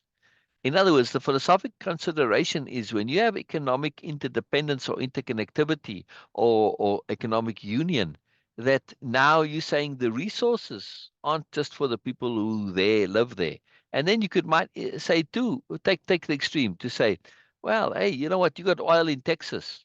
Why should the whole America benefit from the oil in Texas? The Texans could just say, well, but hang on, this is ours. Yeah, you see what I mean? But then Yeah. you say, yeah, but not all Texans have oil underneath them. Some do, some Hmm. don't. Yeah. So you see, it's again, and then too, when you actually look at oil, like you were saying, there's some oil in Pakistan that's being um, accessed horizontally, which the people who are Yes. accessing it aren't above it, right? They're across the border and they're going. You see, so now you say, but hang on a second. What about fresh water? All right, Canada's got the most fresh water of any country in the world. But where does it come from? Come from the seas. Who owns the seas? You see, when you start to be planetary, now the whole logic of ownership takes on a different logic. Yes, and that's actually a problem too. Piracy. Piracy is a big deal. It's one of the most well-kept secrets in the world that there is lots of piracy going on the seas. Right? Why? Because there's no actual law out there on the high seas. Right? Your country's laws go, I think, to 200 miles outside. But after that, whatever you do, nobody can really. If you want to go and do commit murders or stuff outside that, whatever. You can do whatever you like out there, right? So that's a problem. Another problem, at least for the world right now, which people don't realize, is the pollution that ships make. Cars and to a certain extent planes have limitations on how much pollution they can put out, right? Especially cars, like in California, they're super strict on it, right? This is why gas costs more in California, because there's a tax on it that allows for converters in your engine, makes for cleaner gas, etc., right? But ships don't have this limitation. And the average ship puts out as much pollution as a small town does. One ship. People don't realize this. It's a very big deal, right? But of course, the ships are international and all this, and yes, they have a registration and all this, but it's one of those unaddressed issues that really affects, the pollution from ships is one of the major contributors to pollution in the whole world. Very powerful, very powerful. Anyway, um, so this point though, right, where we're saying here, that this lack of information about these planets, we go back to Boynal now, right? Saying that all that takes on an extra significance, the whole aspartame and visas and money and all that, when it's combined with a lack of information about the planet he is from and the references to Karamay. That just does not track. That just does not compute. That's like trying to go to the internet and you want to look up Moldavia and you find nothing. You find, yes, you say to the United Nations, is Moldavia a member of the United Nations? Oh, yes. But then you go and you try and look up information and you say, oh, but there's zero information. Huh? How is that possible? How are you part of the United Nations and there's nothing in any of the databases? See? So there's a reference to the planet he's from, Theodral, right? But that's it. No information, right? And neither is of this, country. So that's now you're involving the agglomeration into this mystery. Yes. I mean, yes, okay, there might be a country that's not part of the United Nations, and therefore there's no information in the United Nations' database, which also seems a little unlikely, right? I mean, the fact that he traveled from there to, yeah, like I said, the fact that there was travel means something going on, right? So very odd, right? And that it's mentioned. So this is very peculiar. This lack of information involves the agglomeration, as his world is listed as part of the agglomeration, and that is a very big deal indeed. Again, like I said, the absence of information, like on the internet, can you imagine how there could be a country existing that's listed as being a country of the world? You go to Wikipedia, whatever countries of the world is listed there, and yet there's no information on it. No, that does not compute, right? That does not compute, right? So this is many factors come into play, not something easily achieved to somehow manipulate the egg. In other words, you could say, yeah, but maybe it's a hacker. Maybe he's just from, some, who knows, and they just put this entry in there and they just hacked it and they didn't add the substantiating back. Yes, fine, but to manipulate the egg, this is quite a big deal, right? Because not only would they have hacked to say there's this country, I mean, this planet, the country is not mentioned, but also to actually come here as a delegate, to come to Nobelia is not an easy thing to do, right? And to come as a delegate, you got the ag involved, right? So it's like things aren't adding up here in improbabilities. When you have excessive improbability and you have another excessive improbability that also has to occur, right? To have one excessive improbability is still possible, but two, when you combine them mathematically, it's now exponentially more improbable. When you got three, four, five, the more impossibilities you keep adding, the greater the mathematical improbability becomes, right? I mean, it becomes astronomical pretty quickly because it compounds, right? So it's just it's not like uh, it just multiplies. No, it's exponential, right? It's very powerful, and many safeguards exist, most automated. And to what end? All the subterfuge or obfuscation? There's the key question. Biella doesn't say it's not impossible for the egg to be hacked. That's what it's basically coming down to, right? The com and the egg to be hacked.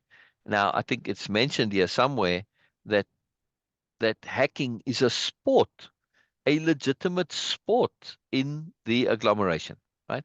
Why? And it's funded by the agglomeration.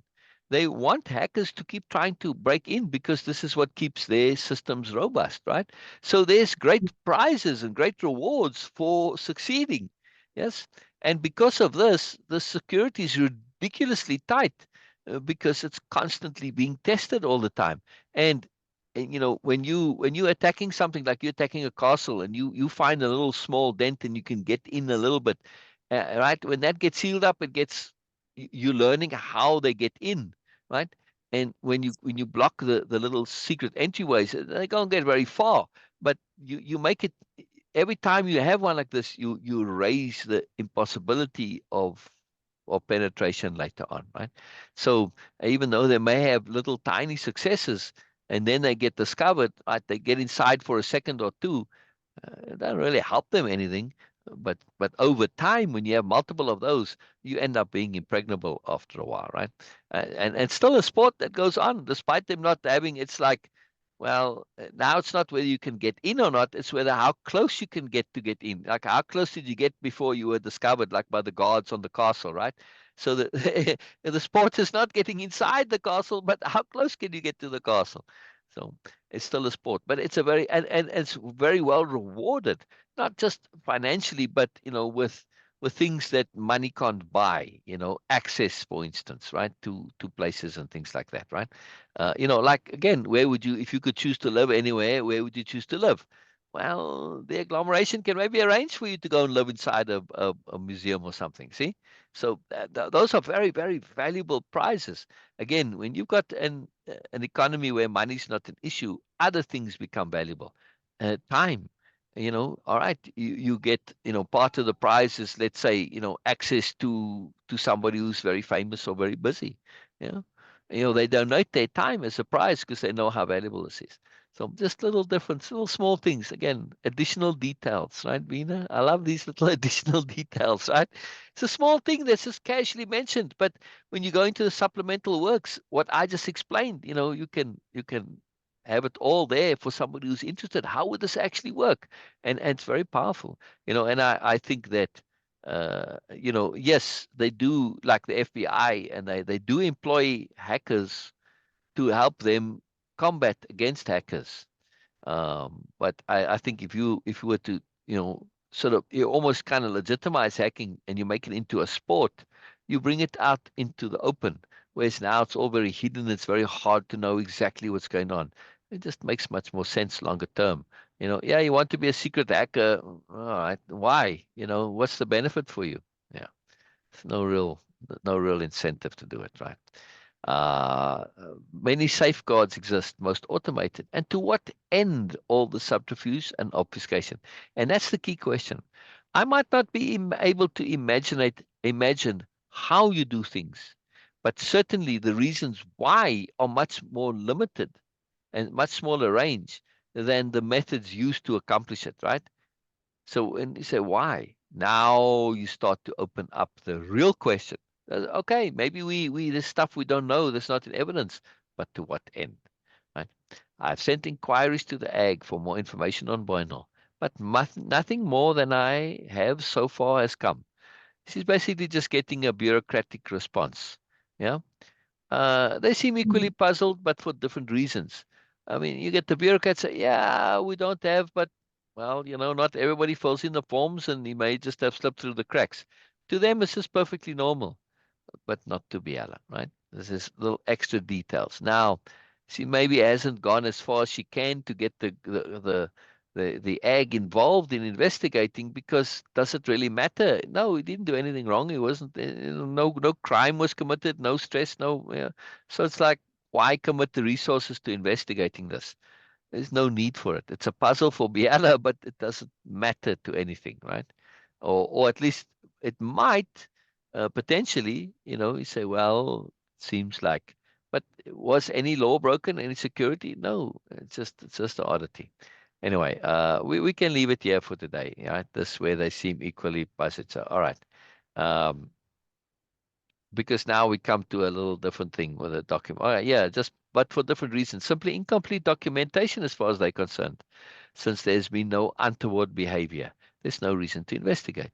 Incomplete documentation is not uncommon. I suspect most of you probably did not bother much either. The only reason for it really is to keep the historians happy. Again, I like to have these justifications. In a place like this, why have it?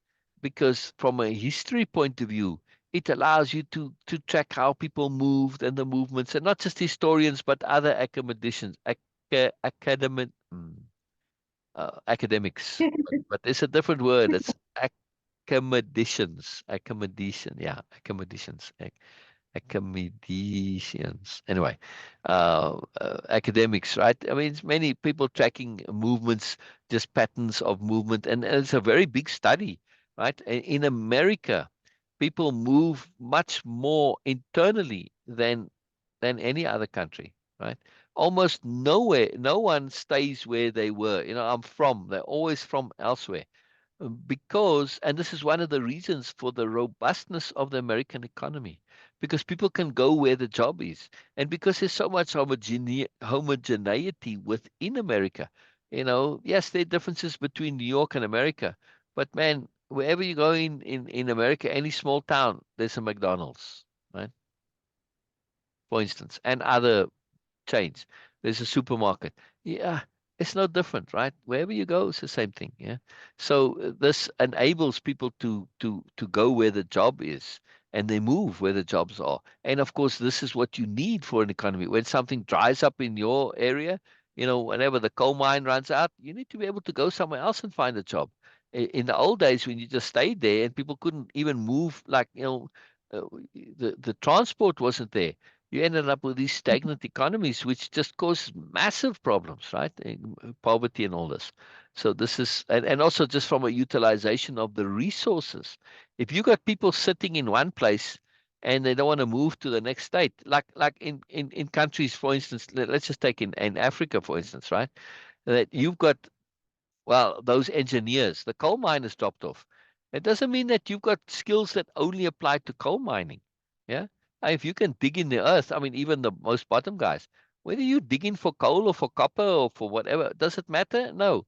As from an engineering point of view, same thing, right? So just because the coal is dried up doesn't mean that you're out of a job. You might define yourself as a coal miner, but you can just as well be a copper miner or whatever, right? So, but now look at this. This is something that really matters within the country, right? There may only be one or two of a particular mine, and when that dies, then those people are, well, now what, right? And it's not really that industry for it. But in other countries, they may need them. So when you get people able to move, it's a much more efficient usage of your resource, your labor resource, and and this way you don't have shortages of labor, which makes your economy inefficient, right? So this is one of the reasons. It's very powerful reason for America's massive economy, and the European Union. It's why this was one of the major key points that was important there, that you could travel across the borders and don't need visas, and you could go and work in any country as a member of European Union, right? That's a very, very big deal. It changed a big deal. And it's why actually Europe's economy is bigger than America's. People, oh, biggest economy in the world. No, sorry. Actually, Europe's economy is bigger. Well, a single country, yes, but European Union is the biggest economy. And soon America's about to be the third biggest economy. China, European Union, then America. Yeah. Oh, anyway, just saying all these little things, right? But historians and well, academics, when you're tracking things like movement of people, you're able to glean a lot of information to know what's going on. And it's really handy stuff that has a lot of actual practical usage, right? Anyway, so we'll stop here where Illumina says. Then there is that message at the end. And that message at the end, it changes everything. That message at the end is a very big deal, yeah, as we're going to see, because of implication.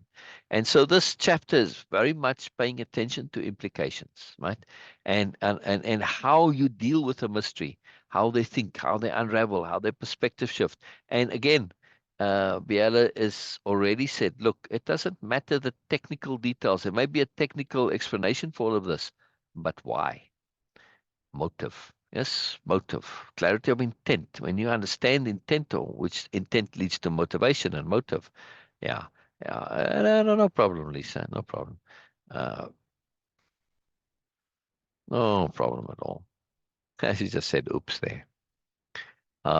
This is This is a very big deal. When you understand motive, you understand a lot, right? So when we look at this entire chapter from this overview, abstract point of view, we start to see the thinking processes that make them very effective, the new nobility, right? When it comes to pretty much anything, doesn't matter what they take on, because they have this ability to think and process and, of course, apply, right? Makes them very, very competent in whatever they undertake, whether it be a spiritual task or a spiritual endeavor, life change, personal change, or whether it's like engineering or sports or whatever, makes them very competent. How we think is what determines our competence. Yeah, to a large extent. Beena, any comments? Yes. But right now, my sore throat is just holding me. That I can't talk too much. It's what? Say again, please. My sore throat is not allowing Oh, me right, to. right, right.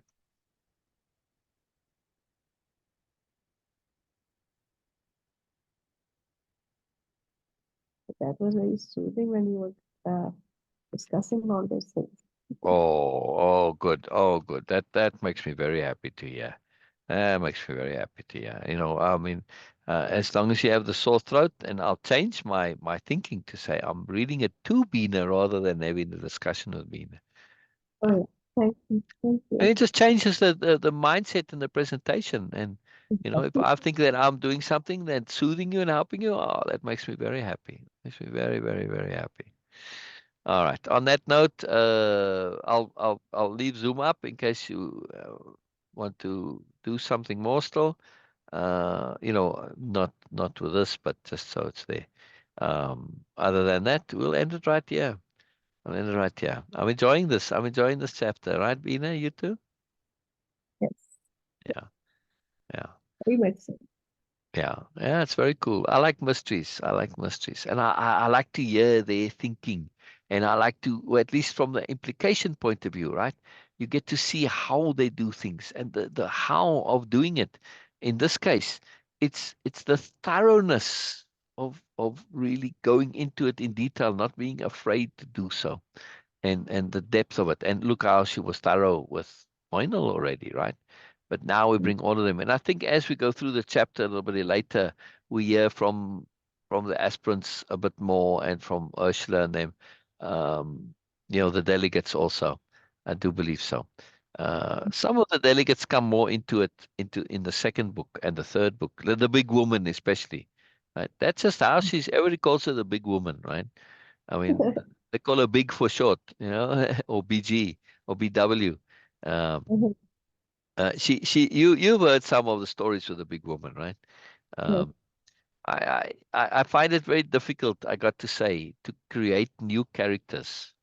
Um, just for the sake of creating a new character, right? So the delegates are still around, but I leave them somewhat anonymous until there's an actual need for it, and then I can give them character. But it's to me, I don't want to create the character and then just put them in the story. There's to be a reason and a justification and a rationale for it, because otherwise, yes, you can create a character, but they're a bit hollow. Then, at least for me.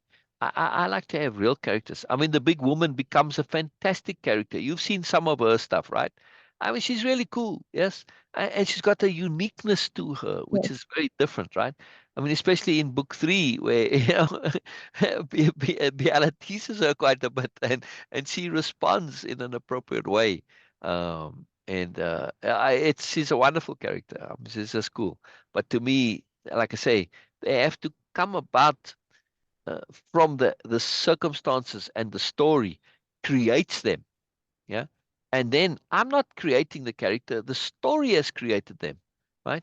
I may give them some individual flavoring, like in the big woman. Okay, she didn't have to be big, it just happened to be so, because it kind of took on her personality a little bitty, right? I didn't even add that, really. It just grew of its own accord, right? Um, so I find this is a more very powerful way of writing, but it's difficult though, because you have a story, and you, like in this case, I'd like to bring in more new nobles. Yeah. but it's, to write another new noble that is very different to Biella. And I mean, you already see there's some similarities between Biella and Illumina, and then Ursula. Okay, I at least am able to give Illumina a distinctiveness to Biella, and of course Ursula also. But it's hard to do because really, for me, people are about their character, not their personality. I don't care about your personality, really. It doesn't really matter. It's not relevant. It doesn't connect, right? I'm connecting to you, your character, the person. Your particular personality traits are quite insignificant to me. Yes. Yep. No. So, and that's why it's hard for me to write unique and different characters. Okay, like Fine.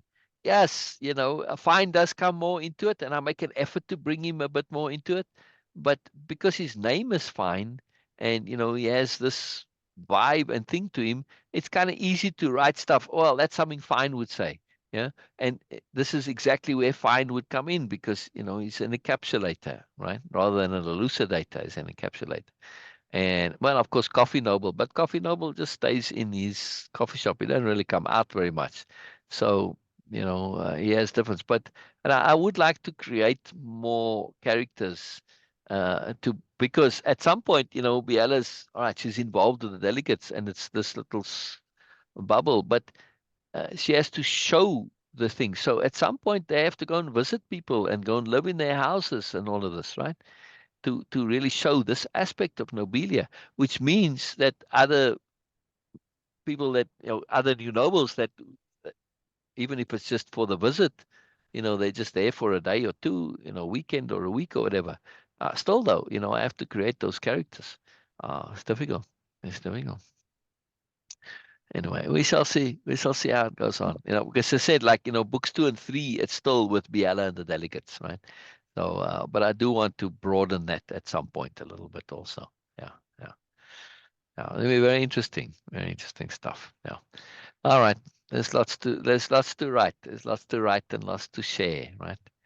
Lots to write and lots to share. I'm Yeah. looking forward to, right now, timing isn't quite there yet to get fully into writing mode. A lot of other stuff going on. But it would be cool to be able to get into that, where that's the whole focus is just finishing the stories and finishing all the connected stories like the Council of the Gods and Clara's class, right? And the time before, the time of Sylvie and Biella, right? So I mean that's a story on its own, maybe a series even. Then the time of Biella's adventures, right? With her and Illumina. Well, starting off with hers and then Illumina. Her travels in agglomeration. All right, there's one book already on that called Golf with Grace, which has that story in it that I told you about Golf World. But it's also about golf, actually. That just happens to be a story in there because it's a golf story, right? So it sort of combines the two. But really, Golf with Grace is you could just skip that story and go to the part where she explains it to Ursula, and you'll have a really excellent golf instruction manual. Because, like I said, none of the golf books I read all told you practical things of how to hold it, how to do this. It's all teaching, telling. None of it deals with the conceptionality involved. If you don't change the conception, forget it. You're absolutely wasting your time. You know, but when you change the conception, then the other stuff falls into place very easily. Right? Very important conception. So it's golf with grace, but also, Biella takes it further. That it's not playing golf graciously. It's playing golf with grace. You're bringing grace, this universal concept of grace, into your activity. Now, I mean, you're trying to do this with everything, but you can certainly do it with golf. Now, Mhm. yeah. Anyway, there's just marvelous, magical Moreness stuff coming. Lots of Moreness, lots of Moreness. But like I was saying, I'd like to be able to do all of the Biella stuff. All the different series that are involved. I think I'm missing one. Council of the Gods, Clara's class, Sylvie Nadar, and then the travels in the agglomeration. But I think there's another one that's a bit more removed, like Clara's class. Okay, like Sylvie and the time in the agglomeration. that you could still say, it's part of Biella just going in the front, yeah. But uh, it doesn't have to be a separate series. You could still make it part of the same series. Just they just come earlier in time. But to me, I think they are separate, even though it's sort of on the same continuum. But Clara's class, yes, it's in the same time frame, but it's a very different. It's its own series. You know what I mean? And the Biella's not involved in it. It's just associated because it's in the agglomeration, right? And Clara is a new noble, even though the kids are, she's not on Nobelia, she's out in the world, right? So, and then of course the Council of the Gods is its own massive thing, and the first part of it has absolutely nothing to do with the agglomeration. Agglomeration doesn't even exist yet because it's all Earth history, right? Um, but I think I thought that there was another that I haven't written much about that I thought I would like to do. I suppose another series would be, and maybe this is what I'm thinking about, would be a series on that continues from chapter 0, right? The spaceships when they break apart, and the last message was, find the nearest habitable planet, right? That's where that chapter kind of ends, right? I think this would be a really fun series to say what happened on those planets. Yeah, to pick a few starships and tell their different stories, right? And how those Mhm. societies now started to develop, right? And to show the successes and to show the failures, right? And how the failures especially came about, because there are some, right, where the superiority paradigm ended up back in it again, right? And the noble ideal didn't exist. Or ones like Camilius's world, right? Which just went to the academic route. Yeah. So I think this would be really cool, right? Mm. To tell the story. And again, each book may be of a different planet, right? One of, okay, the French planet, for instance, that ended up all French, the academic planet, and Ursula's planet, and then others that more, and the planet where the sort of core, the people that had the secret of the great gravity engines, they were just on one starship, right? Because it's a big secret to have. So it's a kind of a risk, yes, but it's a necessary risk. How that planet went, and how they brought the great gravity engines back on again and started the agglomeration, right? So that series is basically what happened before the agglomeration, and then how the agglomeration, the climax of that series is putting it all together into the agglomeration. And from there, now you get back to the connectivity to the new nobility, because of course the new nobility is who puts the agglomeration together, but they don't run the agglomeration necessarily, right? So I think that would be a very cool series as well. Yeah, Tina? Yes. Yeah, yeah. All right, very cool. Oh, I guess too.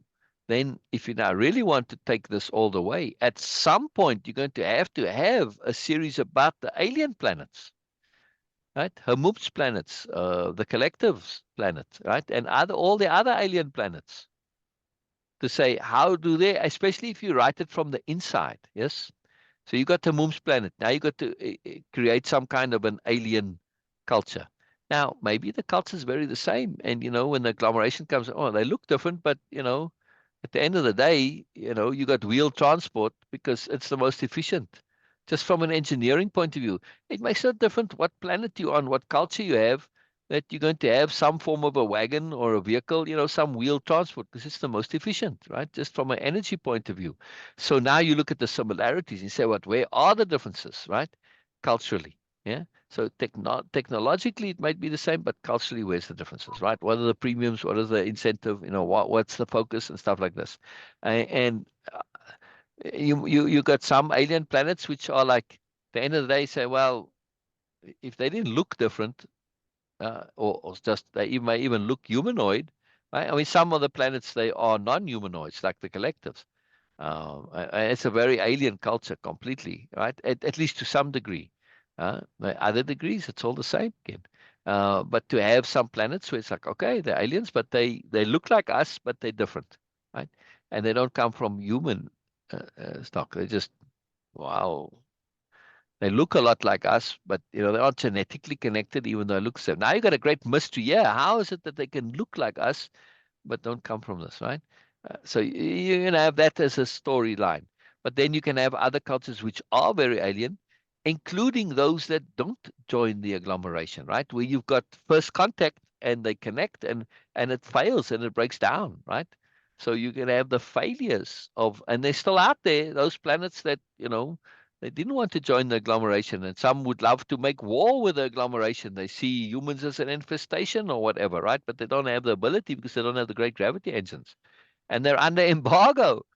They've got some, constant patrol in space around the planet, observing them to make sure that they don't get out. Yeah, because they're a threat. I mean, it brings up serious ethical questions, but so be it. So I think there's a lot of potential stories of all the different planets that are the alien planets, right? Or at least the non-human planets, right? At least again, you can't all say human because some are totally like humans, but they're not Earth humans. They like alien humans. You know what? This galaxy doesn't have a name.